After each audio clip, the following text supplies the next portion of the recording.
ಚಟುವಟಿಕೆ 1.2 ದ್ರವ್ಯಗಳು ಅತ್ಯಂತ ಚಿಕ್ಕ ಕಣಗಳಿಂದ ಮಾರ್ಪಟ್ಟಿದ್ದಾವೆ ಅನ್ನೋದು ನಮಗೆ ಗೊತ್ತಿರ್ತದೆ. ಎಷ್ಟು ಚಿಕ್ಕದಾಗಿದ್ದಾವೆ ಅನ್ನೋದಕ್ಕೆ ಈ ಒಂದು ಪರೀಕ್ಷೆ ಮಾಡೋಣ. ಮೊದಲು 100 ml ನಷ್ಟು ನೀರು ತಗೊಳ್ಳೋಣ. ಎಷ್ಟು ml? 100 ml ನಷ್ಟು ನೀರು ತಗೊಳ್ಳೋಣ.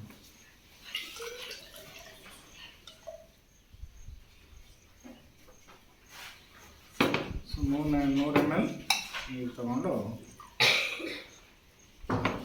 ಈ ಪೊಟ್ಯಾಷಿಯಂ ಪರಮಾಂಗನೇಟ್ ಇದೆಯಲ್ಲ, ಇದು ಒಂದು ಕಣದಲ್ಲಿ ಒಂದು ಸಣ್ಣ ಅರಳಿನಲ್ಲಿ ಮಿಲಿಯಾಂತರ ಕಣಗಳಿರ್ತವೆ. 2-3 ಅರಳು ಅಂತ ಹೇಳ್ತಾನೆ ನಾವು. ಎಷ್ಟು? 2-3 ಅರಳು.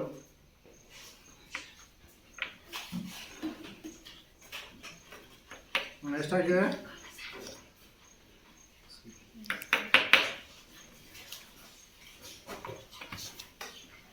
100 ml ನೀರಿಗೆ ಏನು ಮಾಡಿದ್ದೀನಿ? ಪೊಟ್ಯಾಷಿಯಂ ಪರ್ಮಾಂಗನೇಟನ್ನು ಮಿಕ್ಸ್ ಮಾಡಿದ್ದೀನಿ. ತುಂಬ ಗಾಢ ಪರ್ಪಲ್ ಕಲರ್ ಇದೆ. ಯಾವ ಕಲರು? Purple colour. ಈಗೇನು ಮಾಡೋಣ ಅಂದರೆ, ಪ್ರತಿ ಬೀಕರಿಗೆ, ಪ್ರತಿ ಇಲ್ಲಿರ್ತಕ್ಕಂಥ ದುಂಡು ತಳದ ಪ್ಲಾಸ್ಟಿಕ್ ಇದೆಯಲ್ಲ, ಇದಕ್ಕೆ 90 ml ನೀರು, 10 ml ಏನು ಮಾಡೋಣ? ಪೊಟ್ಯಾಷಿಯಂ ಪರ್ಮಾಂಗನೇಟ್ ಮಿಕ್ಸನ್ನು ಹಾಕೋಣ. 90 ml ತೊಗೊಳ್ತೀವಿ. 90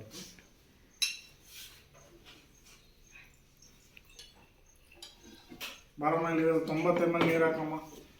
ಇಲ್ಲಿ ಕರೆಕ್ಟಾಗಿ ನೀರು ಹಾಕ್ಬೇಕು. ಇದಕ್ಕೆ 10 ml ನಾನು ಮಿಕ್ಸ್ ಮಾಡ್ತೀನಿ.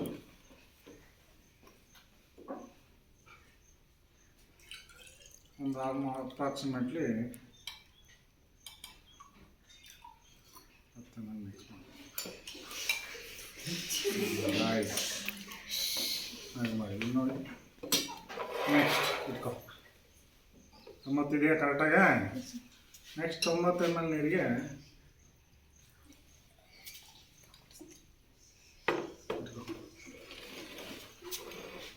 ಇದ್ರದ್ದು 10 ml, ಇದ್ರದ್ದು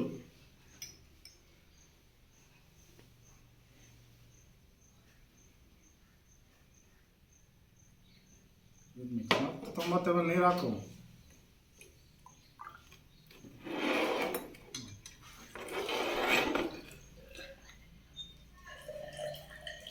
ನೆಕ್ಸ್ಟ್ ಇದ್ರದ್ದು 10 ml ನೀರು ತಗೊಂಡು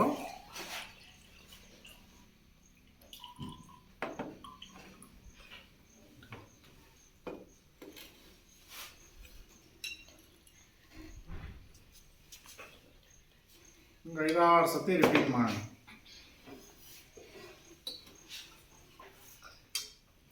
ಇನ್ನು ಕಲರ್ ಇದೆಯಾ? ಕಲರ್ ಇದೆ. ನೆಕ್ಸ್ಟ್ ಇದ್ರದ್ದು 10 ml ತೊಗೊಳ್ತೀನಿ.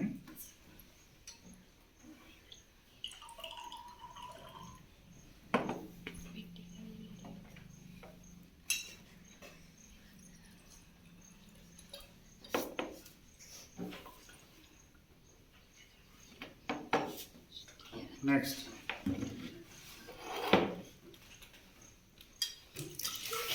ಚೆಲ್ಲಬಾರ್ದು.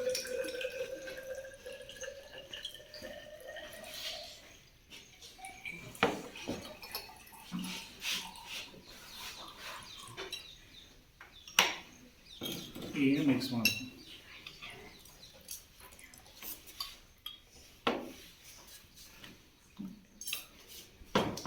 ನೋಡಿ, ಇಲ್ಲಿ ಏನಾಗ್ತಾ ಇದೆ? ಫಸ್ಟ್ 100 ml ಪೊಟ್ಯಾಷಿಯಂ ಪರ್ಮಾಂಗನೇಟ್ ಅರಳನ್ನು ದ್ರಾವಣ ಮಾಡಿಕೊಂಡೆ. ಇದ್ರದ್ದು 10 ml ಇದಕ್ಕೆ ಹಾಕಿದೆ. 90 ml ನೀರು, ಇದ್ರದ್ದು 10 ml 90 ml ನೀರು ಮಿಕ್ಸ್ ಮಾಡ್ತಾ ಇನ್ನೂ ಇದರಲ್ಲಿ ಪೊಟ್ಯಾಷಿಯಂ ಪರ್ಮಾಂಗನೇಟ್ ಅರಳುಗಳು ಕೆಳಗಳು ಇದ್ದಾವೆ ಅನ್ನೋದು ನಮಗೆ ಗೊತ್ತಾಗಿದೆ. ಸೊ ಈ ಒಟ್ಟಾರೆ ಈ ಪ್ರಯೋಗದಿಂದ ಏನು ಗೊತ್ತಾಗುತ್ತೆ ಅಂದರೆ, 1-2-3 ಅರಳುಗಳಲ್ಲಿ ಮಿಲಿಯನ್ ಗಟ್ಟಲೆ ಪೊಟ್ಯಾಷಿಯಂ ಪರ್ಮಾಂಗನೇಟ್ಗಳ ಅಣುಗಳು ಇರ್ತವೆ. ಅವುಗಳು ವಿಲೀನ ಆಗ್ತಾ ಹೋಗ್ತದೆ.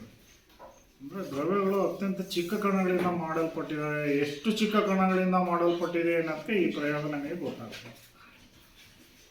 ಹಾಗಾದರೆ ಇದರಲ್ಲಿ ಇಲ್ವಾ ಪೊಟ್ಯಾಷಿಯಂ ಪರ್ಮಾಂಗನೇಟ್ ಅರಳುಗಳು? ಇಲ್ವಾ? ಇದೆ, ಕೆಲವು ಅರಳುಗಳು ಇದ್ದಾವೆ. ಇದರಲ್ಲಿ ಯಾಕೆ ಜಾಸ್ತಿ ಗಾಢವಾಗಿದೆ, ಇದರಲ್ಲಿ ಯಾಕೆ ಗಾಢತೆ ಕಡಿಮೆ ಇದೆ ಅಂದರೆ, ಇದೇ 100 ml ಅಲ್ಲಿ ಕೋಟಿಗಟ್ಟಲೆ ಏನಿದಾವೆ ಪೊಟ್ಯಾಷಿಯಂ ಪರ್ಮಾಂಗನೇಟ್ ಅಣುಗಳಿದ್ದಾವೆ. ಇದರಲ್ಲಿ ಇದ್ದಾವೆ, ಸಂಖ್ಯೆ ಏನಾಗಿದೆ ಕಡಿಮೆ ಇದೆ. ಸಂಖ್ಯೆ ಕಡಿಮೆ ಇರೋದಕ್ಕೆ ಕಾರಣ ಹೆಂಗೆ ಗೊತ್ತಾಗ್ತದೆ? ಬಣ್ಣದಲ್ಲಿ ಗಾಢತೆ ಕಡಿಮೆ ಆಗಿದೆ. ಇದರಿಂದ ಗೊತ್ತಾಗುತ್ತೆ ದ್ರವ್ಯಗಳು ಅತ್ಯಂತ ಚಿಕ್ಕ ಕಣಗಳಿಂದ ಮಾಡಲ್ಪಟ್ಟಿವೆ.